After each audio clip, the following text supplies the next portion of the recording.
नमस्कार, स्वागत है आपका। आप देख रहे हैं इंडिया वॉइस और मैं हूं आपके साथ योगेश पांडे। आज दिल्ली के प्रगति मैदान में भारतीय मोबाइल कांग्रेस के छठे संस्करण में पीएम ने 5G सेवाओं का शुभारंभ किया। 5G तकनीकी भारत में मोबाइल उपयोगकर्ताओं को बिना किसी बाधा के कवरेज, उच्च डेटा दर, कम विलंबता और विश्वसनीयता संचार प्रदान करने का वादा करती है। यह ऊर्जा दक्षता, स्पेक्ट्रम दक्षता और नेटवर्क दक्षता में बढ़ोतरी करेगा। इसके साथ ही देश के दो सबसे बड़े दूरसंचार सेवा प्रदाताओं एयरटेल और रिलायंस जियो ने घोषणा की है कि वे इस साल 5G सेवाएं शुरू करेंगे। हालांकि अभी तक टैरिफ पर कोई स्पष्टता नहीं है और उपयोगकर्ता कब से 5G सेवाओं तक पहुंच पाएंगे।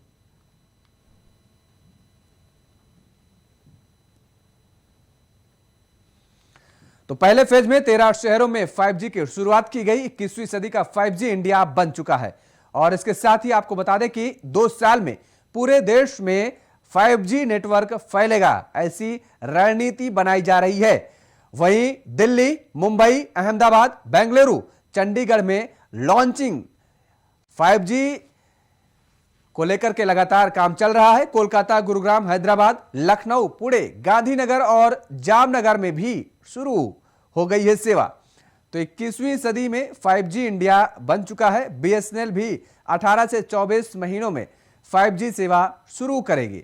और इसके साथ दर्शकों को यह भी बता दें कि रिलायंस जियो ग्राहकों को लेना होगा अब नया सिम 5G सेवा को यूज करने के लिए। दिसंबर 2023 तक देश के हर शहर में 5G सेवा शुरू होगी, यह बात कही जा रही है।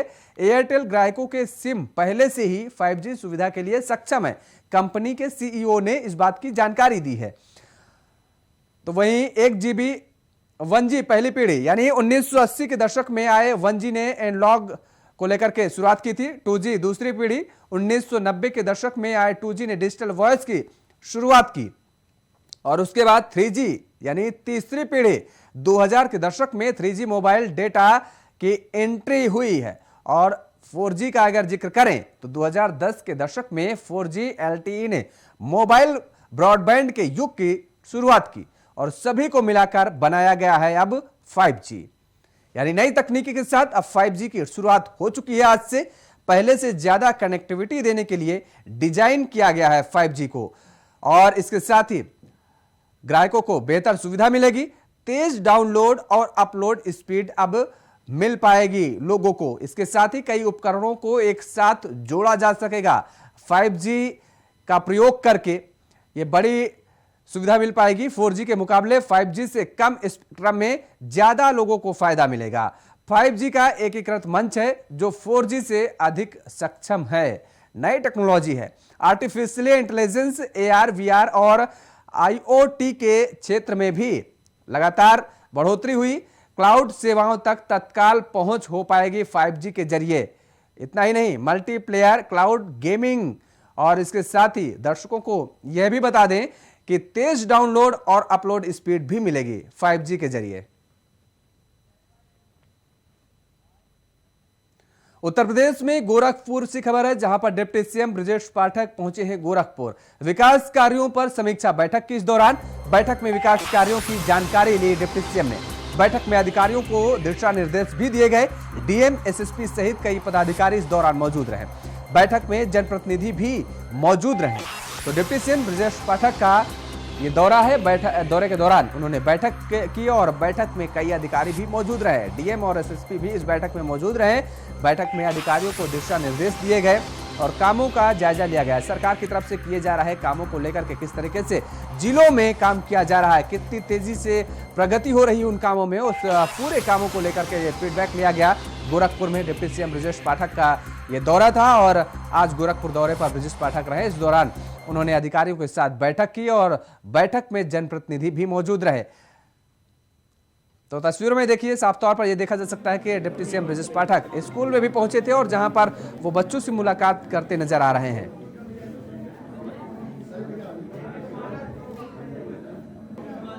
बच्चों के बीच में देखिए कितनी शानदार तस्वीर नजर आ रही है। बच्चों के बीच में बैठ करके उनसे जानकारी ले रहे हैं। ज्यादा जानकारी के साथ हमारे संवाददाता आशीष शाही हमारे साथ फोन लाइन पर बने हुए हैं। आशीष, आज डिप्टी सीएम ब्रजेश पाठक का गोरखपुर दौरा, क्या कुछ जानकारी है? जी बिल्कुल, मैं आपको बता दूं कि आज डिप्टी सीएम यहाँ गोरखपुर पहुंचे हैं, विकास कार्यों की समीक्षा बैठक की है। इस बैठक में DM, SSP, SP city, CDO यानी कि जितने भी गोरखपुर के आलाधिकारी है सभी लोग इस बैठक में मौजूद रहे। और डिप्टी सीएम ने एक विद्यालय का भी निरीक्षण किया जहाँ पे बच्चों के बीच में बैठ के बच्चों की परेशानियों को सुने, बच्चों से उन्होंने पूछा। तो ये कहा जाए जिस तरह से डिप्टी सीएम का ये चेहरा देखने को मिल रहा है, काफी आकर्षित है यहाँ पे अधिकारी भी और जितने भी स्कूल के विद्यार्थी थे वो भी। और यहाँ पे समीक्षा बैठक में उन्होंने कड़े निर्देश भी दिए, कहीं से कोई भी कोताही नहीं बर्दाश्त की जाएगी। जी बिल्कुल आशीष, इस बैठक के दौरान क्या कुछ खामियां भी पाई गई या सब कुछ ठीक ठाक पाया गया? अधिकारियों को केवल दिशा निर्देश दिए गए हैं? जी बिल्कुल, मैं आपको बता दूं कि मुख्यमंत्री के शहर में वैसे भी अधिकारी कोई भी खामी छोड़ते नहीं है। तो डिप्टी सीएम जहां भी गए वहां पे सारी चाक चौबंद व्यवस्थाएं उनको मिली हैं। और दूसरी बात कि यहाँ पे जितने आला अधिकारी हैं मुख्यमंत्री योगी आदित्यनाथ के निर्देशों पे लगातार वो कार्य करते रहे। तो गोरखपुर में सारी व्यवस्थाएं इन्हें चकाचक दिखी हैं और डिप्टी सीएम ने समीक्षा बैठक की। बहुत बहुत शुक्रिया तमाम सारी जानकारी देने के लिए आशीष। मार्गदर्शन दिया, जिस हिसाब से दिशा निर्देश दिया, ये वास्तव में एक सही लीडरशिप है। ये उधर बलिया सदर कोतवाली क्षेत्र के बहेरी गांव के पास नाले के पानी में एक नवजात शिशु का शव मिला है। शिशु का शव मिलने के बाद सैकड़ों की संख्या में ग्रामीणों और राहगीरों की भीड़ इकट्ठी हो गई। ग्रामीणों की सूचना पर पुलिस मौके पर पहुंची और नवजात शिशु को शव को बाहर निकालकर पोस्टमार्टम के लिए भेज दिया गया है।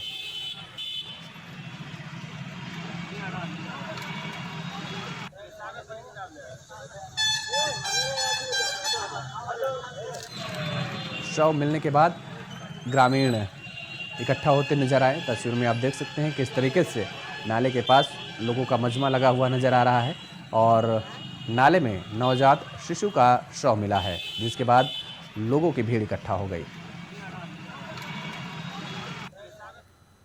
3 दिवसीय महाराजगंज महोत्सव का आज से आगाज हो गया है। केंद्रीय वित्त मंत्री महाराजगंज महोत्सव का उद्घाटन किया है और इस दौरान उनके साथ मौके पर सांसद रविकिशन, विधायक प्रदीप शुक्ला, जयमंगल भी मौजूद रहे। तो महाराजगंज से खबर है जहां पर 3 दिवसीय महाराजगंज महोत्सव का आयोजन किया जा रहा है और इस महोत्सव का आगाज हो चुका है। सांसद रविकिशन उद्घाटन के दौरान मौजूद रहे।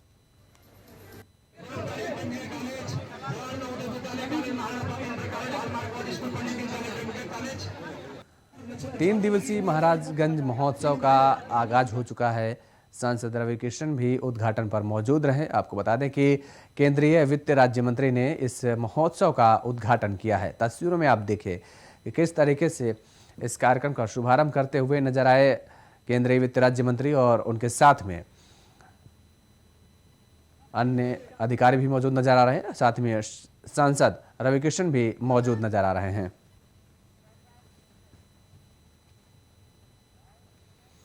सीतापुर में जबरन धर्म परिवर्तन का मामला सामने आया है और जिसमें मुस्लिम किन्नर ने हिंदू किन्नर को धर्म बदलने को लेकर जान से मारने की धमकी दी है और इसके साथ ही दुर्गा पूजा न करने दी और धमकी दी है। वहीं मामले में पुलिस ने केस दर्ज कर मामले पर कार्रवाई शुरू कर दी है।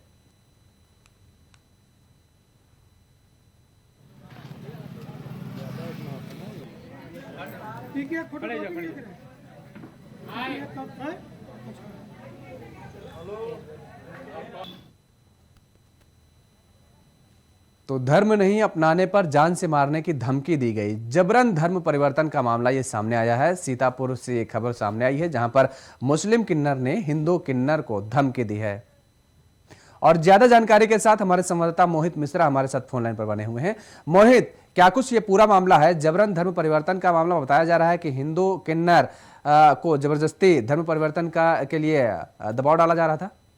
जी जी जी बिल्कुल, ये मामला लहरपुर कोतवाली क्षेत्र का है जहाँ पे एक हिंदू किन्नर जो है उसको मुस्लिम किन्नर के द्वारा धर्म परिवर्तन का दबाव बनाया जा रहा है, क्योंकि इन दोनों का कार्य क्षेत्र अलग अलग है। लेकिन वो जो हिंदू किन्नर है वो अपने नवरात्र पे माता की स्थापना की है और कलश स्थापना की। इसका वो विरोध कर रहा है कि तुम ये सब बंद करो, अगर ये ड्रामा करोगे तो मैं तुम्हें जो है इस तरीके की वो धमकी दी जा रही है हिंदू किन्नर को मुस्लिम किन्नर के द्वारा। बिल्कुल, जब इन लोगों ने पुलिस प्रशासन तक अपनी बात पहुंचाई तो क्या कुछ अभी तक जांच पड़ताल में निकल कर सामने आया? जी, अभी तक इन लोग जो ये हिंदू किन्नर हैं ये इन्होंने अपने कोतवाली क्षेत्र में जाके एक तहरीर दी है। अब उससे संबंधित धाराओं में भी कार्रवाई की जा रही है। बिल्कुल। प्रशासनिक अधिकारियों की तरफ से अगर मोहित जिक्र करें, पुलिस की तरफ से क्या कुछ कहा गया है? कार्रवाई करने की बात जरूर कही गई है, आश्वासन दिया गया है, लेकिन क्या कुछ जांच पड़ताल में अब तक निकल करके सामने आया क्या? जी, अभी जांच जारी है। अभी किसी तरीके का पुलिस की तरफ से कोई स्पष्टीकरण अभी नहीं आया है। बहुत बहुत शुक्रिया तमाम सारी जानकारी देने के लिए मोहित। शिक्षा, महंगाई और बेरोजगारी जैसे मुद्दों को लेकर सुहेलदेव भारतीय समाज पार्टी ने सावधान यात्रा निकाली। पार्टी अध्यक्ष ओम प्रकाश राजभर के नेतृत्व में यह यात्रा आज सिद्धार्थनगर जिले में पहुंची है, जहां कार्यकर्ता ने यात्रा का जोरदार स्वागत किया। इसके साथ ही इस दौरान ओम प्रकाश राजभर ने समाजवादी पार्टी पर जमकर निशाना साधा, तो वहीं सुभाषपा के गठबंधन के सवाल पर ओम प्रकाश राजभर गोलमोल जवाब देते नजर आए। इसके साथ ही बीजेपी से नजदीकी के सवाल पर राजभर ने कहा कि टाइम आने पर जवाब दिया जाएगा।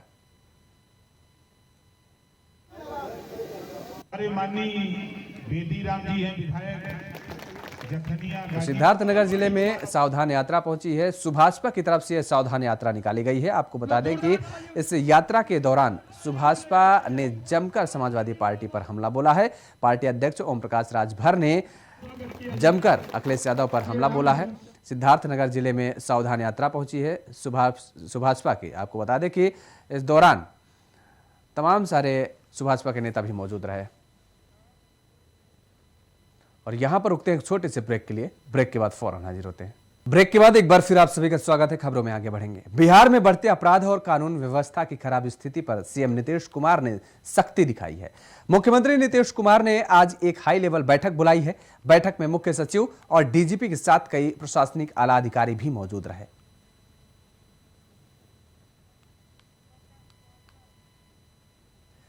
ज्यादा जानकारी के साथ हमारे संवाददाता रजनी शर्मा हमारे साथ फोन लाइन पर बनी हुई है। रजनी, कानून व्यवस्था को लेकर के हाई लेवल मीटिंग बुलाई गई है, क्या कुछ और जानकारी है खबर पर?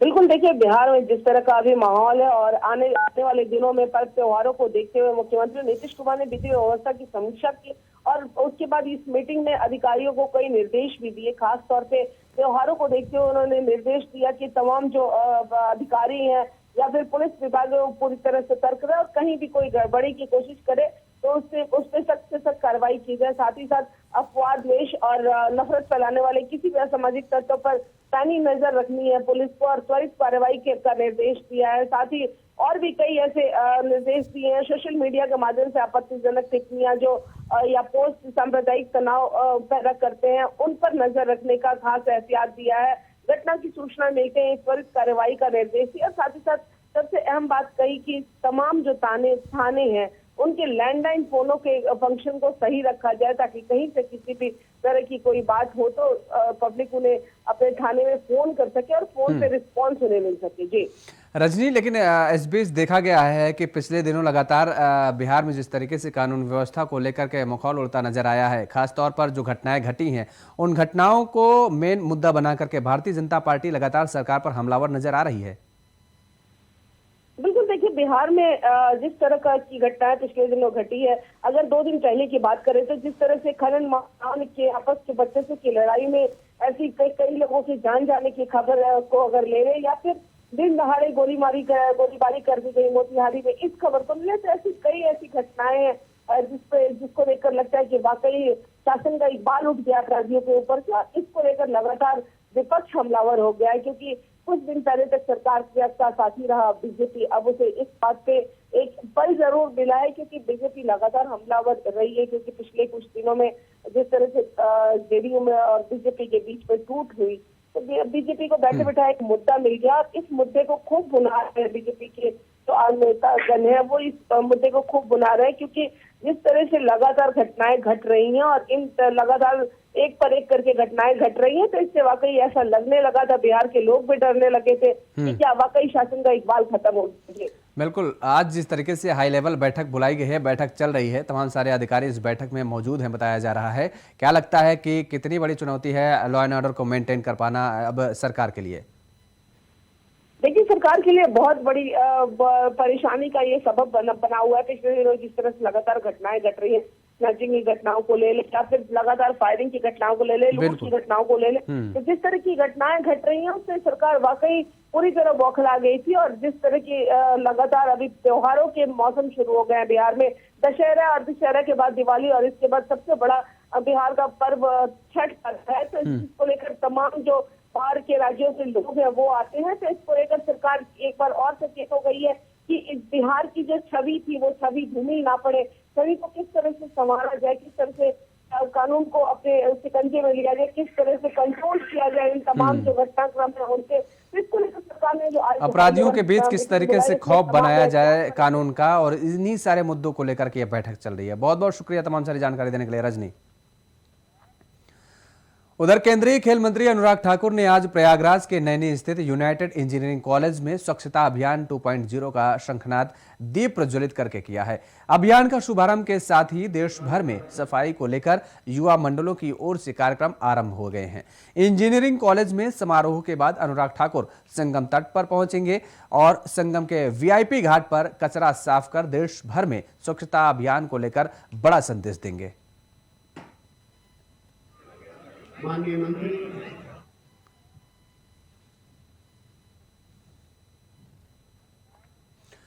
संभल के नखासा थाना पुलिस को बड़ी कामयाबी मिली है। पुलिस ने अंतरराज्यीय वाहन चोर गैंग का भंडाफोड़ करते हुए 5 शातिर चोरों को गिरफ्तार किया है।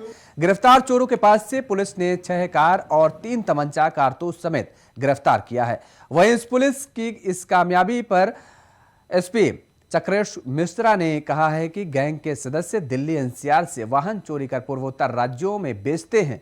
शुरुआती जांच में 1 साल में दिल्ली से वाहन चुराने की जानकारी सामने आई है और जिसके आधार पर ट्रेसिंग कर बकाया वाहन बरामद करने की कोशिश की जा रही है तथा गैंग के बाद बाकी सदस्यों को भी गिरफ्तार करने का प्रयास जारी है।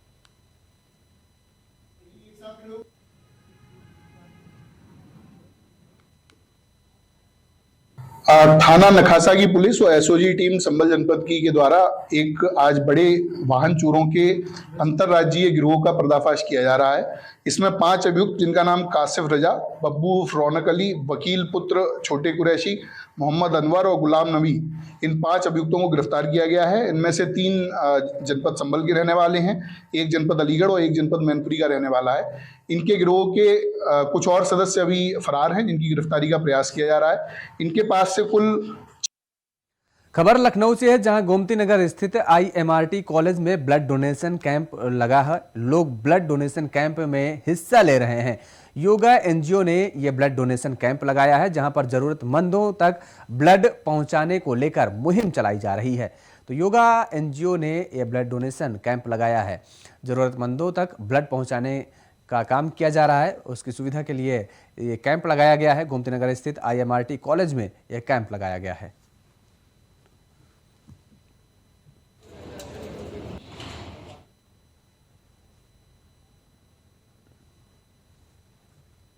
रुद्राक्ष है और हम हर साल जो है एक ब्लड डोनेशन ड्राइव ज़रूर करते हैं।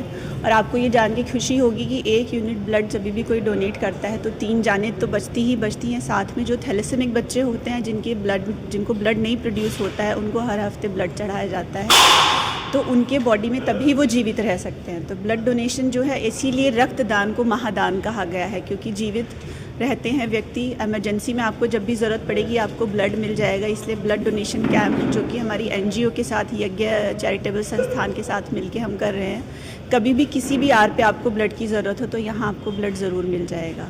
तो बक्सर में पुलिस को बड़ी सफलता हाथ लगी है। पुलिस ने लोगों के खोए हुए 107 मोबाइल फोन रिकवर किए हैं, जिसके बाद पुलिस ने जिनके फोन खोए थे उन्हें एसपी कार्यालय बुलाकर उनके फोन वापस कर दिए हैं। वहां पहुंचे लोग अपने खोए हुए फोन वापस पाकर बेहद खुश नजर आए और इसके साथ ही लोगों ने पुलिस का धन्यवाद भी किया। इस दौरान एसपी नीरज सिंह ने बताया कि यह हमारा 6वां प्रयास था। अभी तक लगभग 800 लोगों को खोया और चोरी हुआ फोन वापस किया जा चुका है। इसके साथ ही कुछ चोरों को भी पकड़ा गया है। एसपी ने कहा कि यह अभियान इसी प्रकार आगे भी जारी रहेगा।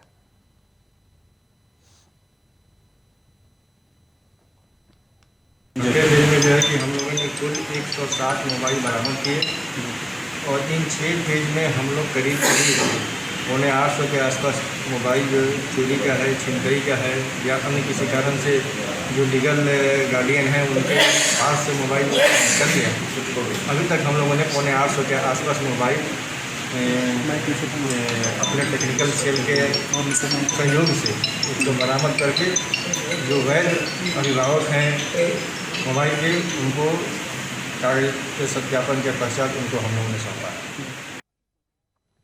लखनऊ में कल से 75 हेल्थ एटीएम शुरू हो जाएंगे। इस योजना में कुल 33 करोड़ रुपए खर्च होंगे। जांच के लिए एटीएम में एसजीपीजीआई को पैरामेडिकल स्टाफ तैनात रहेगा और एसजीपीजीआई से भी आधे शुल्क में हेल्थ एटीएम पर जांच होगी। दिसंबर तक कुछ टेस्ट निःशुल्क भी करने की तैयारी की जा रही है। यहां होने वाले जांचों का पूरा रिकॉर्ड एसजीपीजीआई के टेलीमेडिसिन हब पर सुरक्षित रहेगा, जिससे कोरोना जैसी महामारी में क्षेत्रवार बचाव कार्य में इस्तेमाल हो सके। और इन एटीएम में सेंसर और मशीन से होने वाली जांच 5 से 10 मिनट में हो जाएगी। सैंपल लेकर की जाने वाली जांच की रिपोर्ट भी 10 मिनट में मिल जाएगी। इसके साथ ही दवाएं भी मिलेंगी। तो चलिए आपको अब ग्राफिक्स के जरिए समझाने की कोशिश करते हैं कि आखिर किन किन बीमारियों की जांच की सुविधा आपको हेल्थ एटीएम पर मिलेगी। तो जांच और रेट के साथ अगर जिक्र करें तो लिपिड प्रोफाइल की जांच अभी फिलहाल 300 रुपए में होती है, जो 250 रुपए में होगी हेल्थ एटीएम पर। यूरिन की 200 रुपए में जांच होती है, जो कि हेल्थ एटीएम पर 100 रुपए में हो पाएगी। एचआईवी की जांच 100 रुपए में होती है, हेल्थ एटीएम पर आप जांच कराएंगे तो 50 रुपए की हो पाएगी। टाइफाइड की जांच 230 रुपए में होती है, हेल्थ एटीएम पर 100 रुपए की होगी। डेंगू की जांच 1200 रुपए में होती है, जो कि हेल्थ एटीएम पर इसके लिए महज 100 रुपए ही खर्चने पड़ेंगे। तो इस तरीके की ये सुविधाएं रहेंगी और बिना डॉक्टरी सलाह के बेसिक बॉडी चेकअप की अगर फीस का हम जिक्र करें तो 100 रुपए में यह बेसिक बॉडी की फीस का चेकअप होगा। और डॉक्टर की सलाह पर बेसिक बॉडी चेकअप की फीस भी कम की गई है। दिसंबर तक यह सुविधा मुफ्त किए जाने की योजना सरकार की तरफ से की जा रही है। विशेषज्ञों चिकित्सक की सलाह की फीस 250 रुपए होगी हेल्थ एटीएम पर। वहीं 7 दिन के अंदर दोबारा दिखाने पर इसमें 50% की आपको छूट भी मिलेगी।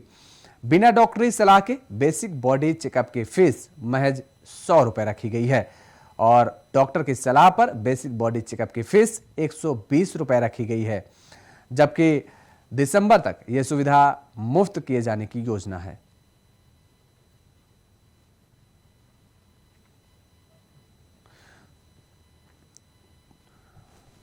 तो 7 दिन के अंदर अगर आप दोबारा दिखाते हैं तो इस पर आपको 50% की छूट मिल पाएगी।